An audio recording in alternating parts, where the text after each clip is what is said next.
Hola, hola. ¿Qué tal? ¿Todo bien? ¿Y ustedes? Excelente. Qué bueno, qué bueno. Vamos a esperar a ver si es que se conecta alguien más. También poquito, la verdad. Mm. ¿Tú trabajas, Antonio? Que te veo siempre con camisa. Bueno, algo así, digamos que soy practicante, pero tengo que venir todo el tiempo a la institución, entonces tengo que andar algo formal, ¿Y, pero y en dónde? tampoco tanto, solo a veces. Ah, ¿En dónde? en el Banco Central de Nicaragua. Ah, wow. Yo soy de Nicaragua y todavía estoy acá, entonces eh, cuando toque viajar hacia allá creo que me voy a ir, pero como ahorita está en línea, entonces Ya, pero qué no, interesante. Qué buena sí. práctica, la verdad. Sí, sí, sí. Yo Sí, también la estoy, verdad de es que hecho, sí. como practicante en el Banco Central de Chile. Son En súper buenos. serio, súper. Son súper buenos. Imagino que sí, en el Banco Central de Chile van a haber muchísimas cosas por aprender. Aquí también se aprende, pues, pero Sí, por igual supuesto. es un banco más pequeño, sí. No, no, pero es súper interesante. Gente muy preparada, Sí. todos con muy buena educación, así que qué bueno, qué bueno. De hecho, yo lo estoy haciendo voluntario, porque o sea, yo salí del magíster y dije, ya, ¿ahora qué hago? Y justo se dio esa oportunidad y dije, ya, vale, Sí, es en súper realidad es bueno. genial. Así que qué bueno. Ya, vamos a ver. Le subí el zip, la carpeta, con el do file y con los datos que vamos a utilizar hoy día. Lo que vamos a ver hoy día va a ser barras estructurales, pero con un bloque exógeno. No sé si lo vieron tal cual en la clase. ¿Vieron un bloque exógeno? Eh, Teóricamente no lo vimos, pero dijo el profesor que en la práctica lo vamos a ver. De hecho, replicamos el paper de Bloom, una parte, el de Nicholas Bloom, con él, y ahí habían algunas cosas o sea, habían algunas variables que eran de bloque exógeno. Ya, perfecto. Yo que recuerde, Bloom no tenía ningún bloque exógeno, pero tenía toda esta descomposición de Cholesky y barra estructural con identificación recursiva. Eso sí. Pero bloque exógeno, después lo tengo que revisar. Sí, ustedes lo han visto antes, así que Sí, bueno, no estoy seguro, pero sí lo mencionó el profe. ya, ya, O perfecto. sea, mencionó que lo íbamos a ver con vos. Al final, ¿qué es un bloque exógeno en un bar? Van a ser variables que vamos a poner restricción a estas variables para que las otras variables, digamos, no le afecten a medida que pasa el tiempo. Entonces, de alguna otra manera, los coeficientes de esas variables para todos los lags van a ser ceros. Lo vamos a ir viendo en la ayudantía. Ya les voy a compartir pantalla entonces. Y justamente, si han visto la tarea es de esto, es de pares estructurales con bloques exógenos, entonces les va a servir. Yo mismo hice la tarea, hice esta ayudantía, de hecho la de Bloom, el código, supongo que vieron como un código en Stata, ¿cierto? Ya, eso también está hecho en mí, así que cualquier cosa me van preguntando. Yo en ese sentido debería poder ayudarlos. Eh, ya, les voy a compartir pantalla.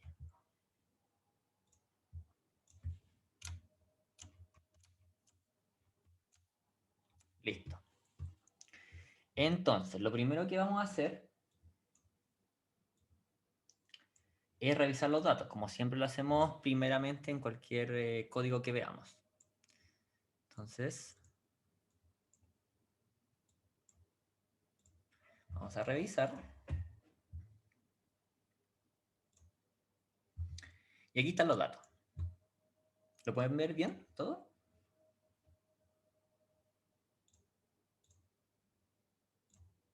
Ya. Entonces, lo que tenemos aquí, con las variables que vamos a trabajar, va a ser con el precio del cobre, con la tasa de política monetaria, con el tipo de cambio, con el IPC o la inflación, con el IMASEC o el PIB, el envy spread, que ya lo vimos, que era entonces la diferencia entre los bonos de gobierno de cualquier país respecto a los bonos de gobierno de Estados Unidos, que serían la referencia como tasa libre de riesgo. Este no lo vamos a ocupar, pero es el ICPA, que es los stocks de Chile, de alguna de las empresas de Chile, un índice de stock de la empresa de Chile. Vamos a ocupar los T-bill, que como vimos la ayudantía antepasada conmigo, los T-bill serían la referencia de tasa a corto plazo de Estados Unidos, algo así como la política monetaria de Estados Unidos, algo así. ¿Y qué más? Y nada más, porque toda esta variable, desde el VIX para adelante, yo simplemente la agregué por si acaso quería revisar un poco, quería trabajarla, pero no la saqué. Porque creo que igual les puede servir en algún momento de su vida si quieren trabajar nuevamente con estos datos. Van a tener más datos, nunca está de más. Listo. Entonces, teniendo todas estas variables, la intuición primero. ¿Cuáles variables creerían ustedes que tienen que estar en el bloque exógeno, que no deberían ser afectadas por las variables, por las otras variables del VAR? Digamos, precio del cobre, TPM, tipo de cambio, inflación, PIB, envy spread y T-bill. ¿Alguno tiene una idea?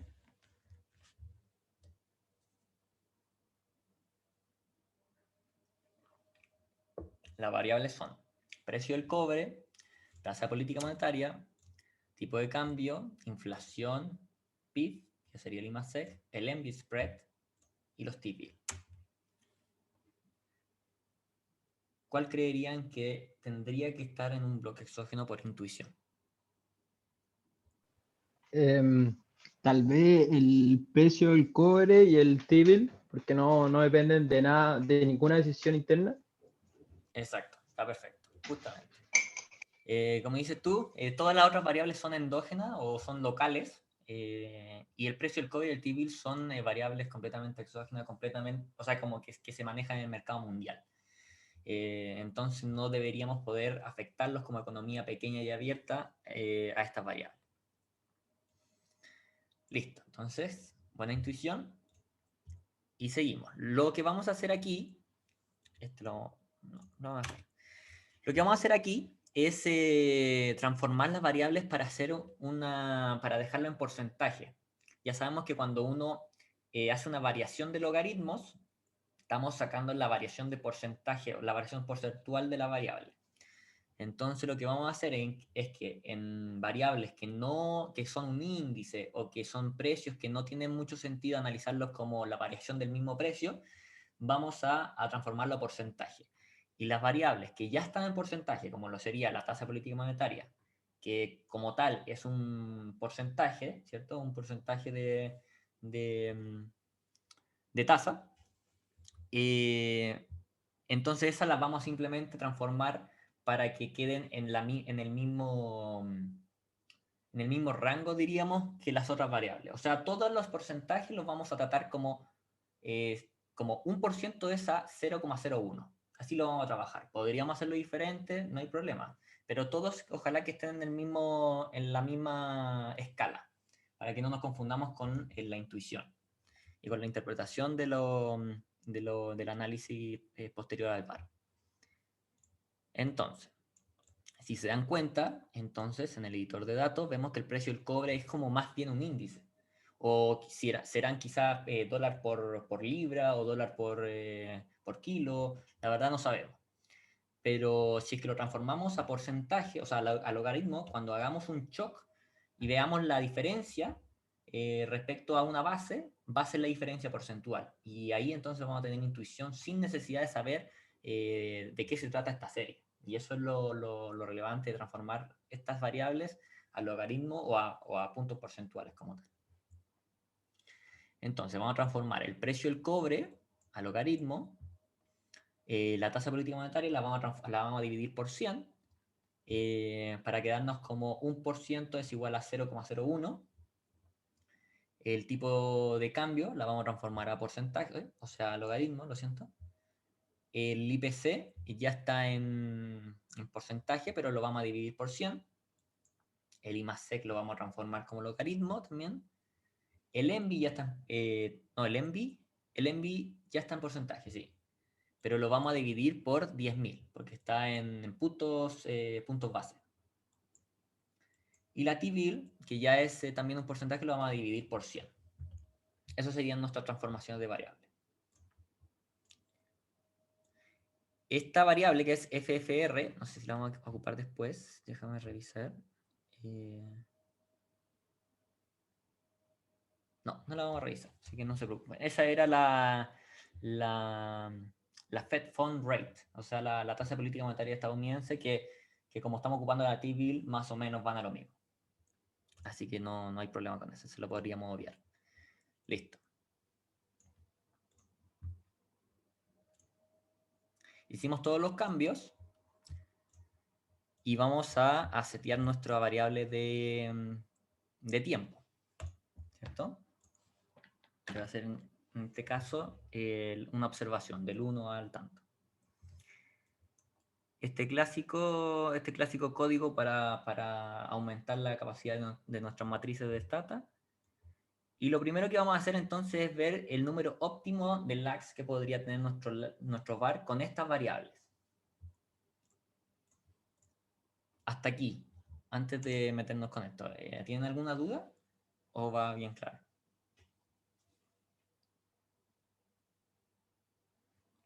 Ah, todo bien. Ya, qué bueno. Ya. Vamos a hacer entonces un varsoc. Como es un var, la verdad se tiende a usar el varsoc y ya está. No necesitamos ningún otro análisis de criterios de información, como cuando teníamos parte MA, lo arma. Ahí se nos complicaba usar el varsoc. Pero en este caso, el varsoc es suficiente. Entonces ponemos todas nuestras variables, le ponemos nuestra cantidad máxima de lags.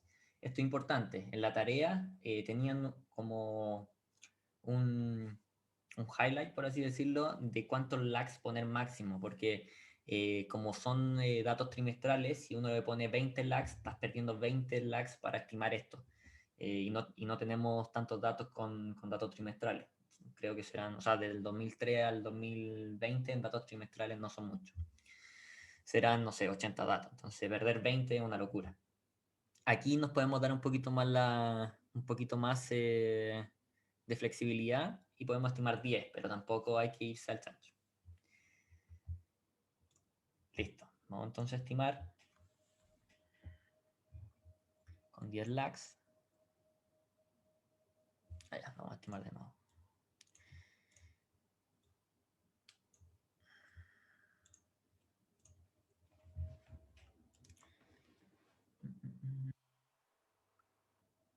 Ya. Aquí está. Este es fácil, ¿cierto? Tanto como en Nike, HQuick y SBIC, todos dicen lo mismo, que con 2 lags ya estamos listos. Entonces, sencillo, fácil y sin ningún problema podemos decir que con 2 lags estamos listos. En la tarea justamente se les explicita que si es que hay alguna diferencia, vayan por el SBIC, porque hay un tema teórico por detrás que sería bueno ocupar el SBIC. Si quieren lo pueden revisar, ahí está la referencia y todo. Ya.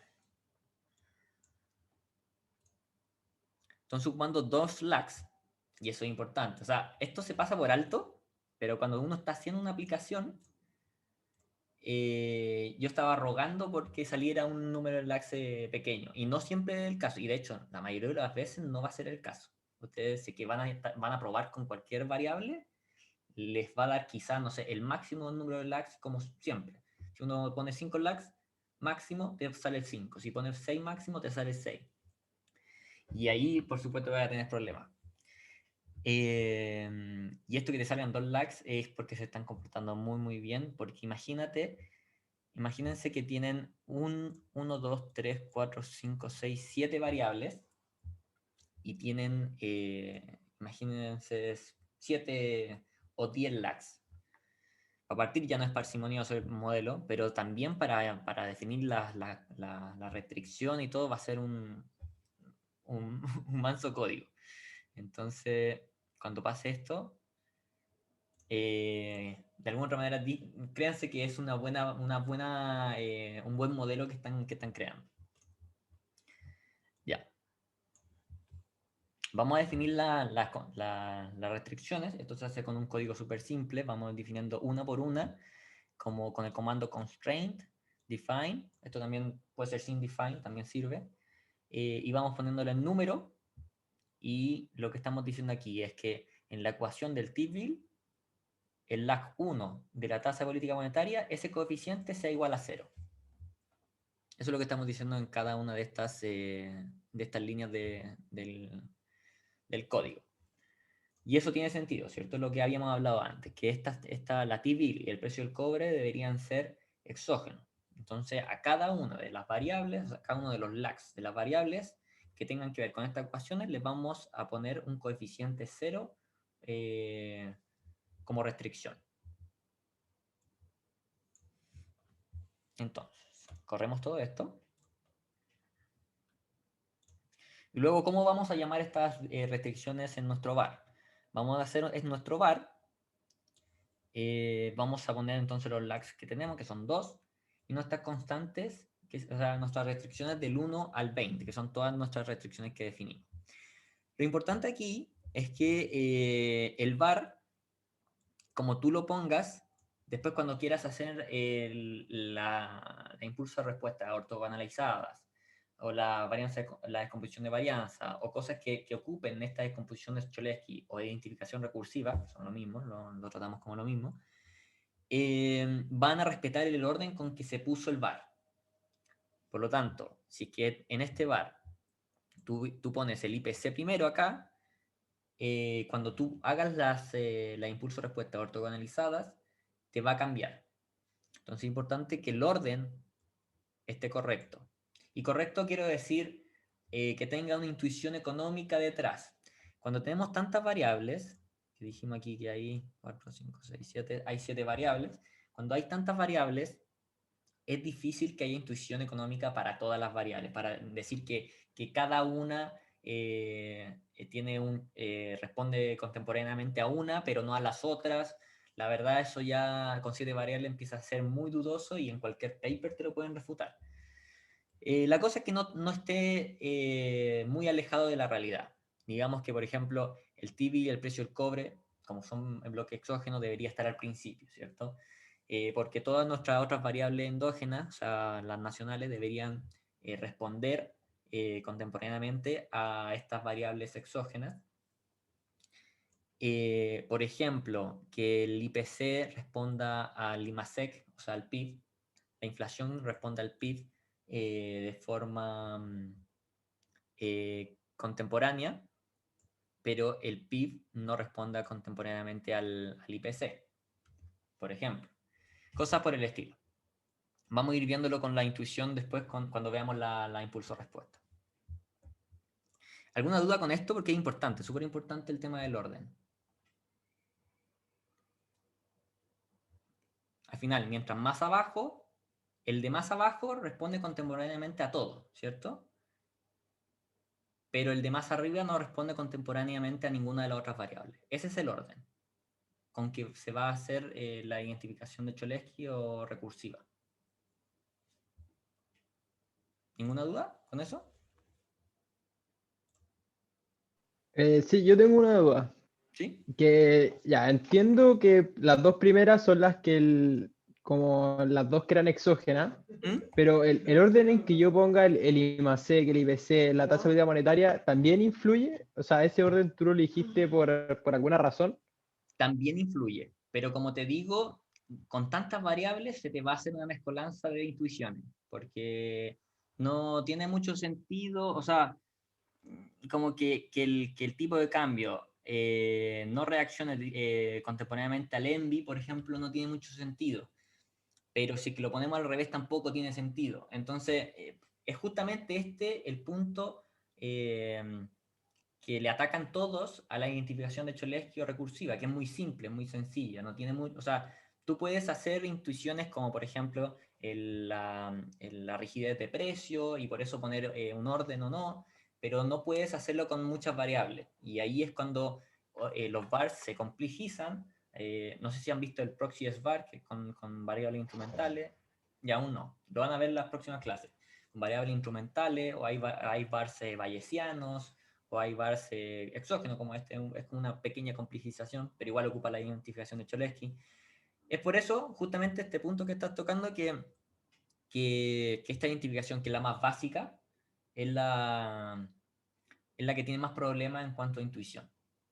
Pero aún así sirve mucho. Es la base. Dale, Alberto. No hay problema. Súper. Entonces, vamos con el VAR.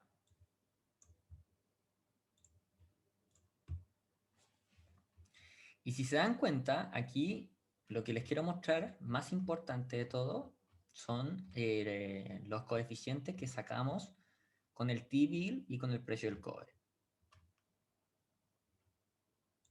Aquí están. Entonces, vemos que, bueno, entre ellas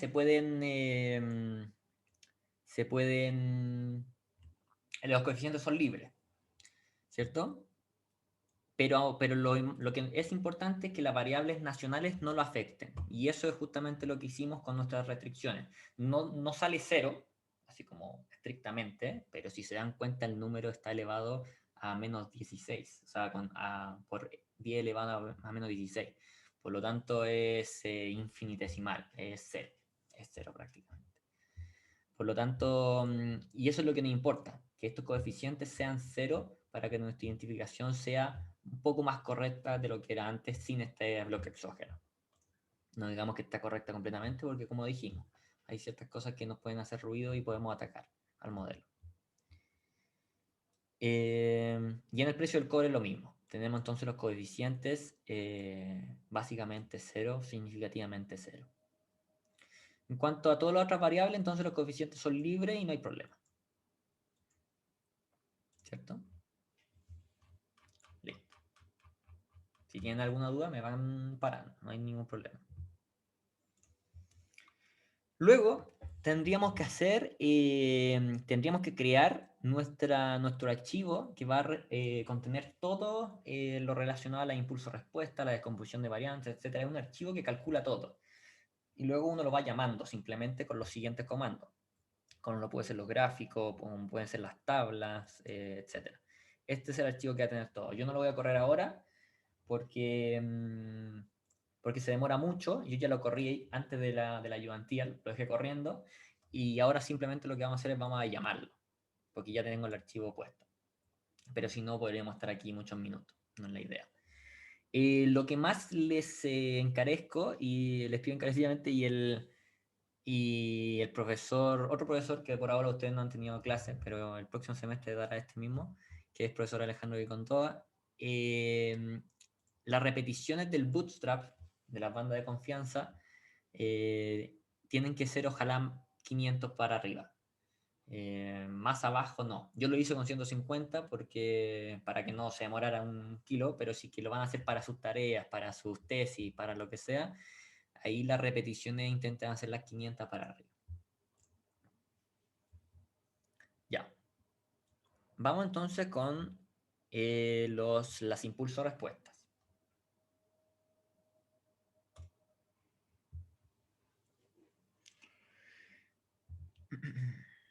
Y aquí lo importante de las impulso-respuestas es intentar ir dando la intuición económica, ver la significancia económica y la magnitud de todo, la magnitud y la persistencia.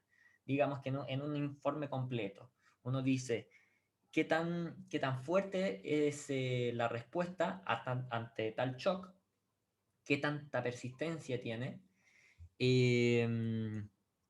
la intuición económica, por qué está pasando eso. ¿Cierto? Esas tres cosas y la significancia económica, que es más o menos ligada también a lo mismo. ¿Qué tan significativo es? Porque si la magnitud es significativa quizás para arriba, pero si la magnitud es de un 0,001% en el PIB, bueno, significativamente, o sea, económicamente no es tan significativa. Estadísticamente quizás sí, pero económicamente no. Entonces esas cuatro cosas son importantes en un informe que esté completo. Lo que vamos a hacer aquí es principalmente intentar dándole intuición a la respuesta, si tienen sentido o no tienen sentido. Lo primero es que en Stata el shock en las impulso-respuesta no son de unidad unitaria ni de desviación estándar, son todavía no entiendo bien, y lo he buscado mucho, pero no entiendo bien cómo deciden la magnitud del shock. Y es por eso que yo, por ejemplo, siempre veo el shock en el mismo activo. O sea, por ejemplo, el shock del precio del cobre en el precio del cobre. Y ahí veo que el shock que vamos a analizar es un aumento en el precio del cobre del 6%. Porque estamos diciendo que es 0,06, es 6%. Entonces estamos diciendo que todas estas respuestas que vamos a estar viendo es sobre un aumento en el precio del cobre de un 6% en su precio. Si ustedes no ven esto, la verdad no sé cómo podrían ver como el relativo, la base de. De hecho, estuvimos hablando mucho con el profesor, por ejemplo, con el código de Bloom, porque el código de Bloom también pasa lo mismo, y bueno, pasa en todo Stata.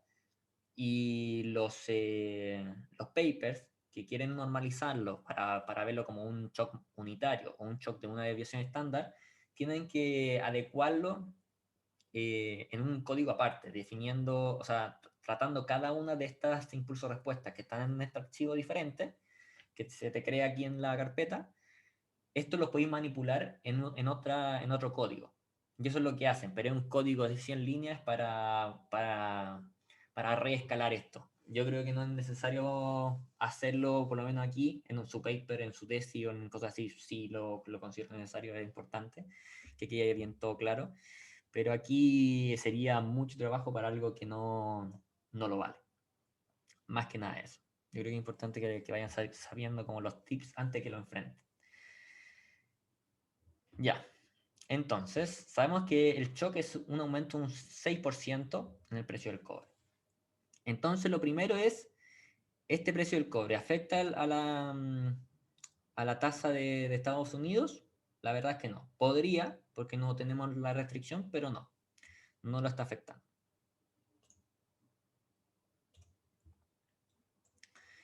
El precio del cobre. Veamos, antes que nada, ¿cuál es la intuición del precio del cobre? Cuando sube el precio del cobre, ¿qué está pasando? ¿Qué es lo siguiente que pasa generalmente? No sé si me estoy explicando bien. Puede ser que sea una pregunta un poquito ambigua. Un aumento del precio del cobre lo que hace es... Sí, sí, Antonio, ¿tenías una respuesta? Ah, no, ya. Entonces, un aumento en el precio del cobre lo que va a hacer es que, o sea, para partir el precio del cobre, o sea, el cobre se transa en dólares. Por lo tanto, un aumento del precio del cobre significaría más entradas de capitales para nosotros, porque nosotros somos exportadores de cobre. Eso es lo primero. Lo primero. ¿Qué pasa si es que hay una entrada muy grande de dólares a Chile? ¿Qué pasa? Es lo siguiente que pasa. No. Se aprecia el tipo de cambio. Se aprecia el tipo de cambio, justamente. Entonces vamos a ver el tipo de cambio. Si nos damos cuenta, sí, el tipo de cambio baja, ¿qué quiere decir? Que se está apreciando, ¿cierto? Se está apreciando la moneda chilena con respecto al dólar. Y es por eso que el peso partido dólar baja, el tipo de cambio. Súper. Si es que el tipo de cambio baja, esto ya es más complicado. ¿Qué podría pasar con la inflación?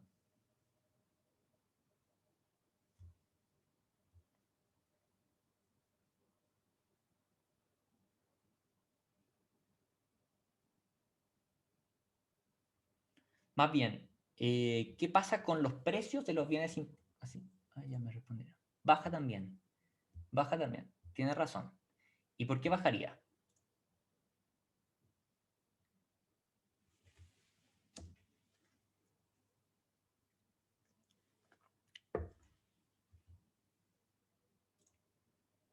¿No? Bueno, la intuición va por las importaciones y las exportaciones. Si estamos hablando de tipo de cambio, sí o sí tiene que ir por ahí, por las importaciones y exportaciones. Pero al final, una apreciación del tipo de cambio lo que hace es generar una caída en los precios de los bienes importados. Entonces, en la canasta, los precios, o sea, los bienes que estén importados van a valer menos y por lo tanto la inflación baja. Y eso es lo que vemos acá, la inflación baja, o sea, parte baja. Después sube. ¿Por qué podría subir la inflación en los periodos siguientes?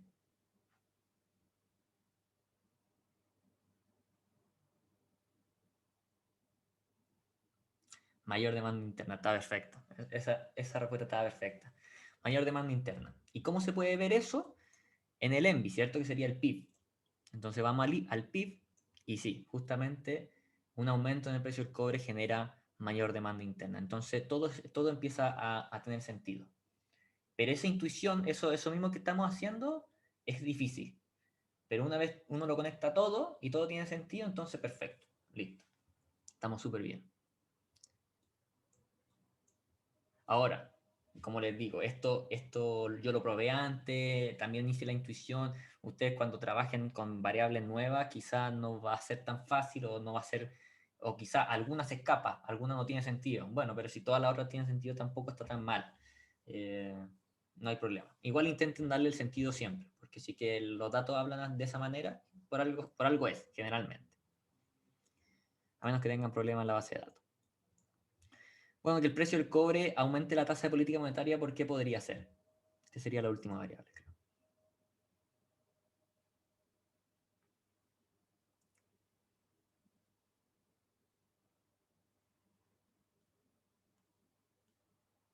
Esto tiene que ver con el rol regulador de ciclos del Banco Central.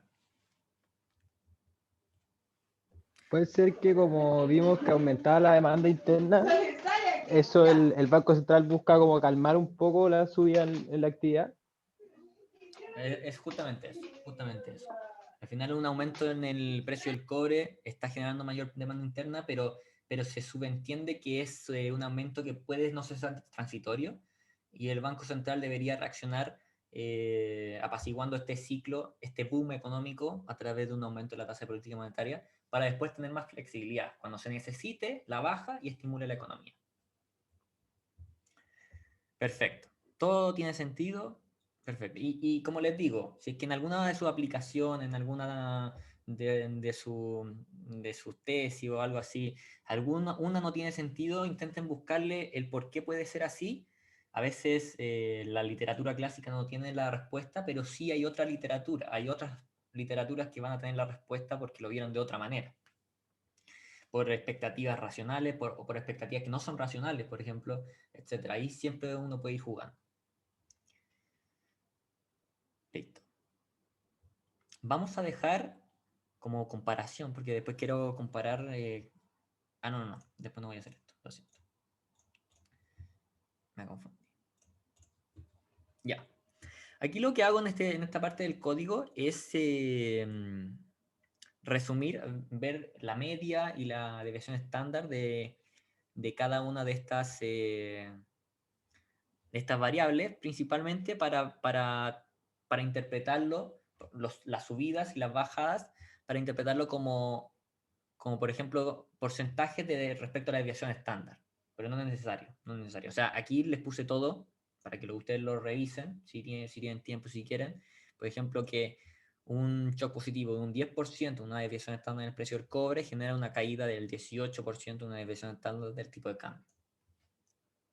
Se puede hacer así, pero dado que nosotros las convertimos a logaritmo, es mucho más natural decir que un aumento del 6% en el aumento o sea, del precio del cobre genera una disminución del 2% en el tipo de cambio.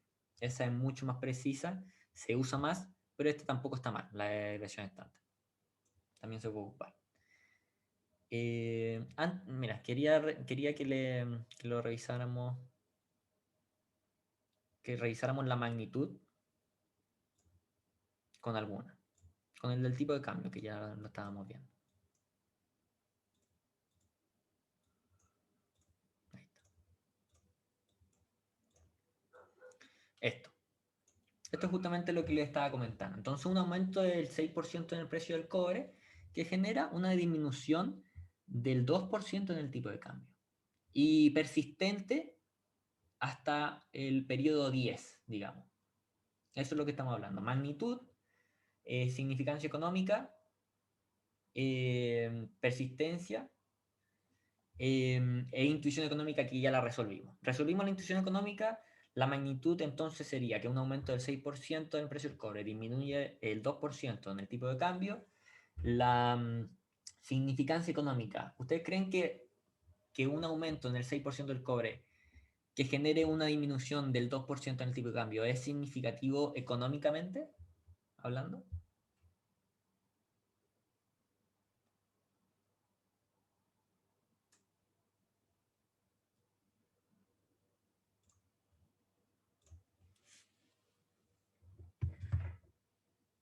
¿Sí? ¿No? No hay respuesta correcta e incorrecta aquí, por si acaso. Es a criterio del evaluar. Pero yo diría a priori que sí. O sea, si aumenta un 6% en el precio del cobre, que disminuye un 2% el tipo de cambio en Chile, sí estamos hablando de que hay un nexo económico fuerte y hay una significatividad económica en este shock. ¿Sí? Si habláramos de que un aumento del 6% en el precio del cobre genera una disminución de un 0,2% en el tipo de cambio, aunque sea significativo estadísticamente. Quiero decir, aunque estas bandas estén bajo el cero siempre, entonces económicamente diríamos que no es significativo. No tendría mucha relevancia económica. Y eso es lo que les quería decir entonces, que también la significancia económica es importante dentro de un análisis correcto. Aquí estaban errados en cuando dije que la persistencia llega hasta el periodo 10. No, porque esto no es cero. Es menos 0,005, o sea, menos 0,5%. Siempre es persistente. Es persistente en los 20 periodos que estamos viendo. Ya, ¿queda claro entonces como el análisis posterior de todo esto? Si tienen dudas, me dicen, no hay ningún problema. Yo creo que aparte de que les sirva para su vida economista, les va a servir para la tarea en específico. Así que creo que es bueno que, que cualquier duda que tengan me pregunten. Vamos a ver la descomposición de varianza. La descomposición de varianza, ¿cómo se traduce? Esto es FEVD. Sería el Forecast Error Variance Decomposition. Y al final, ¿qué estamos diciendo cuando estamos interpretando estos valores? Estamos diciendo cuánta varianza del error del forecast de una variable calculada con este var en los siguientes meses explicada por el shock que estamos observando. Entonces, por ejemplo, aquí se puede hacer de tipo tabla o tipo gráfico, vamos a hacerla ambas. Por ejemplo, la tabla se vería de esta manera. Es bastante larga, ¿por qué? Porque tira todos la descomposición de varianza para cada una de las variables y para cada shock más encima. Entonces, miren, imaginen, son 49 columnas. Y aquí vamos a sacar y vamos a graficar solo las correspondientes al shock del precio del cobre y vamos a ver cuánto varianza del error del forecast calculado con este var existe en estas variables respecto a este impulso, que sería el precio del cobre.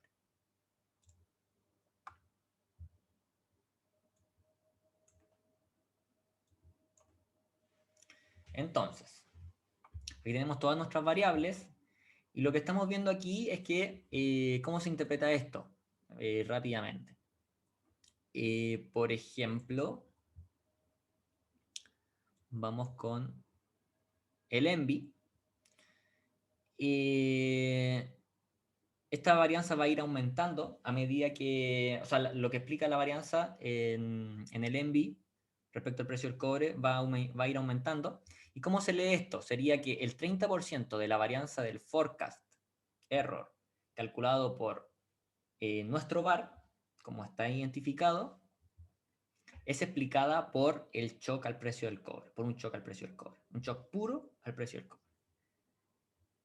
¿Sí? Perfecto, 30% más o menos. Toda la escala de las varianzas está entre 0 y 1, ¿por qué? Porque es de 0 a 100%. por ejemplo, el tipo de cambio. ¿Cuánta varianza del forecast error de nuestro VAR, de nuestro tipo de cambio, es explicada por el precio del cobre? Parte siendo cero, pero va aumentando a medida que pasan los periodos. De hecho, ya pasando un periodo ya se vuelve significativo y es persistente y aumenta a medida que avanzamos en los periodos. ¿Sí? Aumenta lo que explica el shock del precio del cobre en el tipo de cambio. Y tiene todo el sentido, por lo que estábamos viendo. Por la intuición económica detrás, tiene sentido que el tipo de cambio sea afectado por el precio del cobre. Y que la varianza entonces también sea aplicada por este shock. ¿Se entiende esta parte de la descomposición de varianza? La descomposición de la varianza, la verdad, es súper sencilla. Por eso como que no le pongo tanto énfasis, pero es simplemente esa intuición y ya está. Esa es la intuición.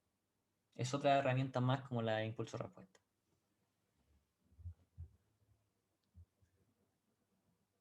¿No? Ya. Vamos a ir con lo último, ¿ya? Para que no se canse. Vamos a ver las impulso-respuestas, pero ahora no te da un shock al precio del cobre, sino un shock a la tasa de política monetaria. Vamos a ver cómo se comportan las variables respecto a un shock de tasa de política monetaria.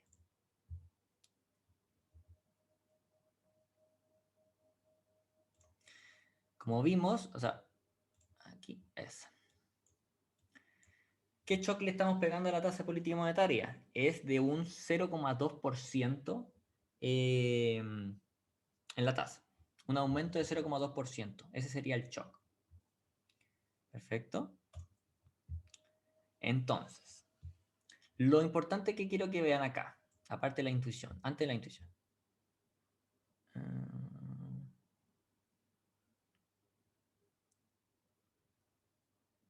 Una pregunta es, eso sí, en el gráfico que era TPM a TPM, partía el shock en el periodo 0 era de 0,02, o sea, 2%, pero después volvía a crecer y después iba bajando con el tiempo. Eso significa que en el periodo 3 la tasa sube a 4 y después empieza a bajar gradualmente. O sea, el choque es como en el tiempo, no es solamente una vez.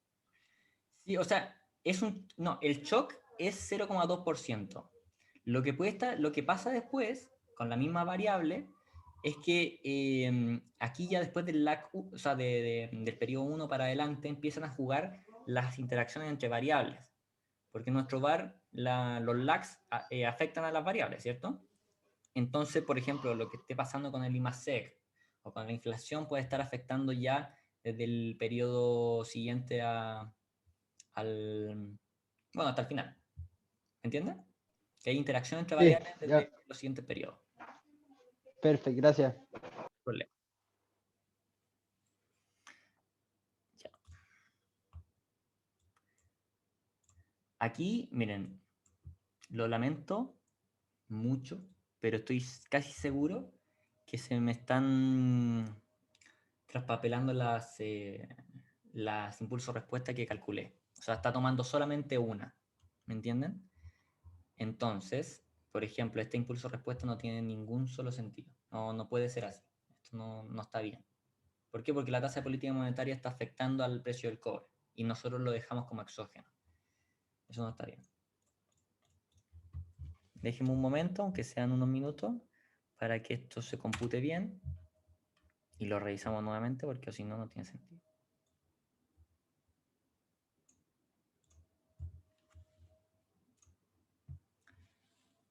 Hagámoslo con 100, eso sí, con 100 bootstrap.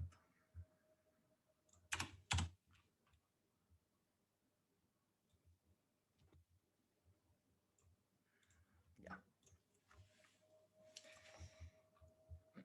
Esteban, Sí, dígame nomás. sí, aprovechando, oye, Eso.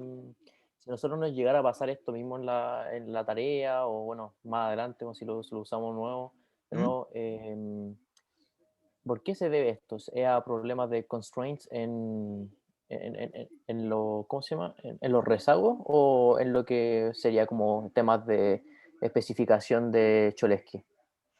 No, ¿Cuál mira, de los dos sería el problema? el problema aquí que yo estoy asumiendo, vamos a ver si es que está bien o mal, ahora que lo hago, yo me acuerdo cuando lo hice estaba bien, entonces me parece extraño.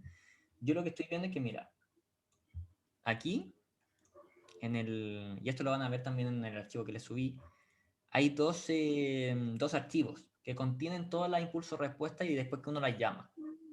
Entonces, yo corrí este código antes de la ayudantía para no tener que estar esperando lo que estamos esperando ahora. Pero, y después entonces simplemente lo llamo. Lo dejé corriendo y hago un clear de todo y lo puedo llamar porque estoy en el mismo código. ¿Me entiendes? El tema es que si corrí dos, probablemente se quedó con este último, que es el del... que después yo quiero hacerles una comparación con el var sin bloque exógeno. Entonces me parece que esto corrió el código del var o sea, sin bloque exógeno y se está tomando para calcular la impulso respuesta. Y es por eso que no obtuvimos lo que obtuvimos, ¿entiendes? Pero es una súper buena forma de saber que no lo estás haciendo bien. O sea, como que, claro, puedes tener muchos problemas. No vamos a saber hasta ahora cuál. Yo supongo que es esto. Vamos a ver.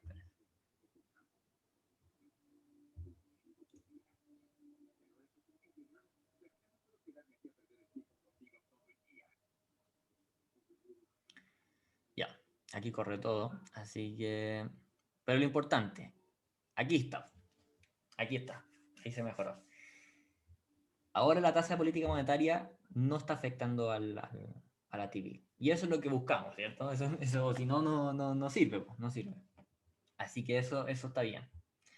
Eh, lo lamento este error. Y una cosa súper importante, que lo que hicimos en los códigos pasados, o sea, el análisis que hicimos, probablemente haya tenido el sin bloque exógeno. Y eso va a cambiar la persistencia, las magnitudes. Probablemente la intuición como lo vimos está correcta, porque las intuiciones no cambian tanto. Este bloque exógeno va a cambiar una locura. Pero sí las magnitudes van a estar diferentes. Y eso es lo que le quería mostrar ahora. Que ahora vamos a hacer con bloque exógeno y sin bloque exógeno un impulso respuesta a la tasa de política monetaria. ¿Sí?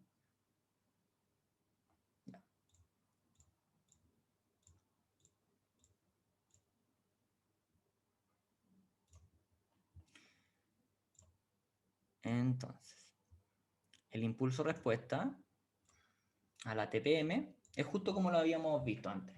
No hay problema. Pero la diferencia está, como ya vimos por adelantado, es que la tasa de política monetaria no afecta el precio del cobre. Pues puede afectarlo infinitesimalmente, pero esto es cero. Y significativamente hablando es cero también. ¿Sí? Esto es súper importante. Porque nosotros lo definimos como tal y debería ser así, ¿cierto? En un choque la tasa de política monetaria chilena no debería estar afectando el precio del cobre mundial o tampoco la tasa de Estados Unidos. Y básicamente la tasa de política monetaria, sí que hay un aumento en la tasa de política monetaria, que es nuestra referencia de tasa interbancaria. Entonces el ENVI, que sería la diferencia entre nuestra tasa con la de Estados Unidos, también debería aumentar, ¿cierto? Y eso es lo que se ve aquí.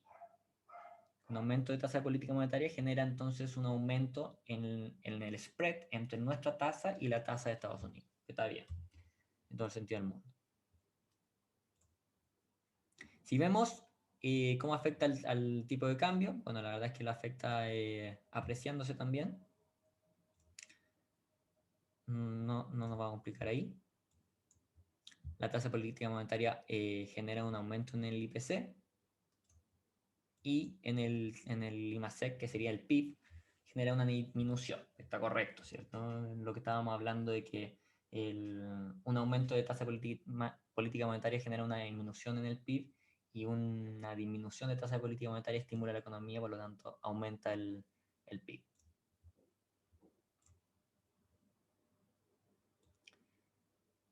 Ese lo vamos a dejar, ¿ya? Listo. Entonces ahora, vamos a esperar un poco, y vamos a hacer un bar, el mismo bar, pero lo vamos a hacer sin las restricciones del bloque exógeno, sin ninguna de ellas. Lo vamos a dejar libre con las mismas... A ver. Con el mismo orden, eso sí, el mismo orden, pero sin bloque exógeno. Y vamos a recalcular la impulso-respuesta. Y después vamos a comparar estos tres gráficos, que sería la respuesta del IMASEC, que sería del PIB, respecto a un shock de tasa política monetaria, la respuesta de la tasa política, la tasa de Estados Unidos a corto plazo respecto a nuestra tasa, y el precio del cobre respecto a nuestra tasa. Ya tienen un adelanto, ¿cierto? Porque ya lo vimos antes, que nos salió mal, bueno, no era la idea, no era la idea, ahora deberían haber dicho, wow, pero bueno, ya lo vieron. Vamos a ver de nuevo. Y lo que quiero ver, y lo que quiero que vean también es este que no lo han visto. ¿Cómo cambia? La intuición no va a cambiar, como ya vimos, nuestra intuición está correcta, con bloque exógeno, sin bloque exógeno, porque no va a cambiar mucho, y ya lo tengo claro. Pero lo que sí puede cambiar entre poner un bloque exógeno, no poner un bloque exógeno, o el orden de las variables, generalmente va a ser la persistencia y va a ser la magnitud. Y eso puede cambiar bastante. O sea, puede cambiar, si cambia mucho la magnitud, independiente de si es que el sentido, la dirección sea igual, porque la intuición entonces se hace con el sentido de la dirección más que nada. Si cambia mucho la magnitud, sí podemos decir que algo es significativo o no significativo, y eso nos va a cambiar el análisis en general. Bueno, como ya lo habían visto ustedes, la nueva impulso, o sea, la nueva respuesta del T-bill a nuestra tasa de política monetaria, esta sí va a ser significativo y no tiene sentido, ¿cierto? No tiene sentido que el T-bill, aunque sea un 0,05%, sea afectado por nuestra tasa de política monetaria. No tiene sentido. Eso no debería ser así. Y eso va a ir afectando los rezagos de las siguientes variables. Y es por eso que la persistencia y la magnitud pueden ir cambiando en la impulso-respuesta. El precio del cobre es lo mismo. El precio del cobre no debería estar afectado por nuestra tasa de política monetaria y ahora sí lo está. ¿Por qué? Porque no le dejamos el bloque exógeno. El ENVI, vamos a saltarlo. Lo que quiero es que veamos un gráfico en particular para que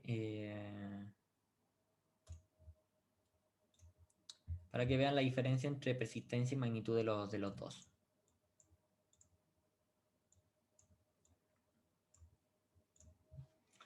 Ya. A la derecha tenemos entonces el VAR sin bloque exógeno y a la izquierda el VAR con bloque exógeno. Ambos son shocks de la tasa de política monetaria al IMASEC, o sea, al PIB. Pero ¿cuál es la diferencia principal que ven? ¿Alguno que me diga cuál es la diferencia?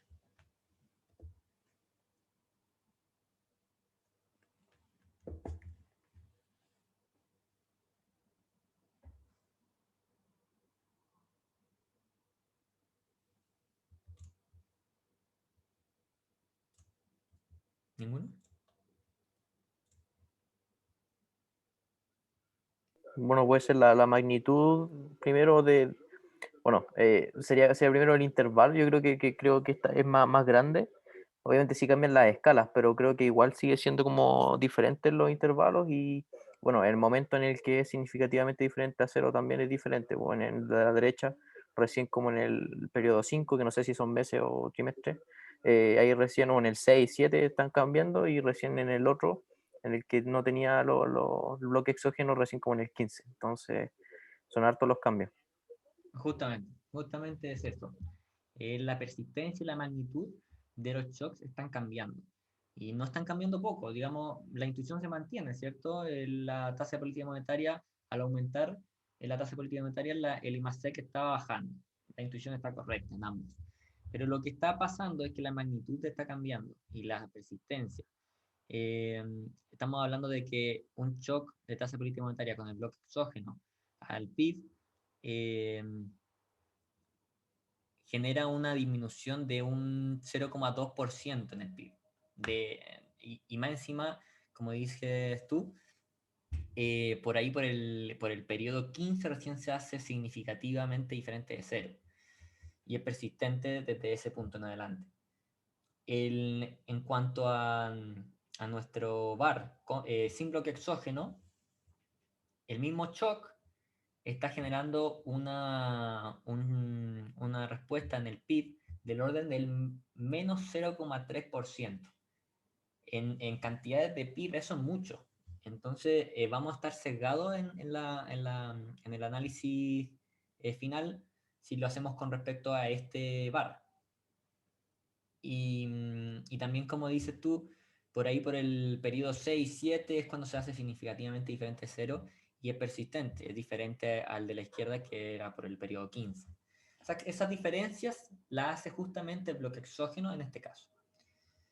Ahora, ¿por qué el de la derecha, que no tiene bloque exógeno, tendría una magnitud más grande?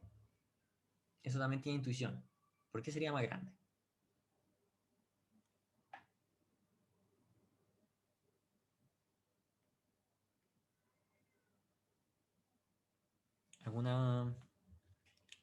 ¿Alguna idea?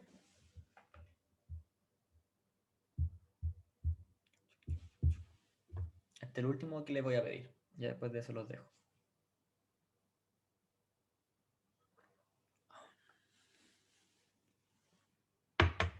¿No? Bueno, ¿por qué es más grande? ¿Por qué tiene sentido de que el VAR sin bloque exógeno, el shock sea más grande? Porque la interacción entre variables es mayor. O sea, lo mismo que estábamos viendo en nuestro gráfico de tasa política monetaria versus T-bill, el T-bill está respondiendo a la tasa de política monetaria. Entonces, este aumento en el T-bill está también interactuando con el IMASEC y con las diferentes variables. Por lo tanto, si hay una relación positiva entre el IMASEC y el T-bill, o el T-bill genera efecto en otras variables y esas variables tienen relación positiva con el IMASEC, entonces el efecto va a ser positivo en total. No tiene por qué ser positivo siempre, pero en este caso esa es la intuición y bueno, en el general esta es la intuición, o sea, la interacción de variables es la razón por qué la magnitud y la persistencia son diferentes. Ahora, el signo que sea mayor o menor va a depender del signo de estas interacciones y estas múltiples interacciones que hay entre variables. Por lo tanto, eso en general, no vamos a poder identificar una interacción, pero en general, todas estas interacciones en este caso están dando positivo. Y es eso, todo esto es lo que le quería mostrar en esta ayudantía. La verdad, lo siento mucho por este pequeño detalle que tuve con la impulso-respuesta de la parte no exógena. Porque quería que les quedara como bien claro esto. Si no queda muy claro, igualmente me pueden preguntar si tienen alguna duda ahora o si no, me la pueden mandar. Pero espero que le haya quedado claro esto. ¿Cuál es la importancia? ¿Cómo se hace un análisis correcto? Y cómo se puede ver también la diferencia entre un bloque exógeno o no. Son cosas que les va a servir en la tarea, como dije, como también en otro análisis, ya sea su tesis o trabajo en el futuro. ¿Tienen alguna duda final?